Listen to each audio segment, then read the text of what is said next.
ध्यान से सुनिएगा। तो हुआ कुछ यूं कि एक लड़का काम की तलाश में गांव से बड़े से शहर में पहुंच जाता है। अब उसके पास पैसों की कमी होती है, इसके लिए उसे जल्द से जल्द नौकरी ढूंढनी थी। अब वो आसपास पता करता है तो उसे मालूम पड़ता है कि एक बड़ी सी कंपनी है, वहां पे ऑफिस बॉय की जरूरत है।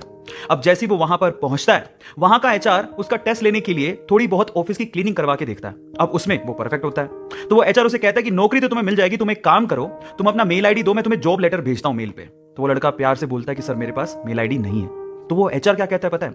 वो एचआर ये कहता है कि इस डिजिटल वर्ल्ड में जिसके पास मेल आईडी नहीं है वो एग्जिस्ट ही नहीं करता, और जो एग्जिस्ट ही नहीं करता उसे मैं नौकरी कैसे दूं?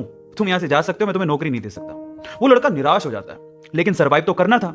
गांव से आखिरकार घर छोड़ के आया है, उसके जेब में ना 100 रुपए थे। अब वो क्या करता है, सामने उसे एक सुपरमार्केट दिखाई देता है, वो वहां पे जाता है और सुपरमार्केट से 100 रुपए में टमाटर खरीदता है और घर घर जाकर उन टमाटरों को बेचता है, और 100 रुपए से उसके पास 200 रुपए इकट्ठे हो जाते हैं। अब वो बैठ के सोचता है कि यहां पर शहर में जो लोग हैं ना, वो इतने व्यस्त हैं कि वो सुपरमार्केट जाके शायद टमाटर भी नहीं खरीद सकते या रोजमर्रा की चीजें नहीं खरीद सकते। अब उसने ये सोच लिया और ये समझ लिया कि यहां पर पैसा कमाना आसान है, तो वो डेली ये काम करता, जाता सुपरमार्केट, सामान खरीदता, घर घर जाके बेचता। धीरे धीरे करके उसने 1-2 लड़के भी रख लिए। ऐसे करके बिजनेस बढ़ते चले गया और फिर उसने अपना एक ट्रक भी खरीद लिया। फिर वो आसपास के गांव से सब्जियां लेके आता और वहां पर बेचता।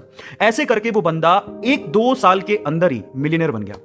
अब एक बार क्या हुआ कि कोई पॉलिसी बेचने वाला, जो फैमिली पॉलिसी बेचता था, वो उसके घर आया और सारा पॉलिसी का फॉर्म भरवा के उससे कहता है कि सर आप अपना मेल आईडी दीजिए, मैं आपकी पॉलिसी को कंफर्म कराता हूं कंपनी से। तो वो बंदा फिर से कहता है कि मेरे पास मेल आईडी तो नहीं है। तो वो पॉलिसी वाला जो पॉलिसी बेचने आया था, वो इस बंदे को कहता है कि सर इस डिजिटल वर्ल्ड में अगर आपके पास मेल आईडी होता तो आप कहां के कहां होते, आपका बिजनेस कहां का कहां पहुंच जाएगा, सर मेल आईडी तो रखिए। तो फिर वो प्यार से जवाब देता है कि अगर मेरे पास मेल आईडी होता ना, तो आज मैं किसी बड़ी सी कंपनी में ऑफिस बॉय की नौकरी कर रहा होता।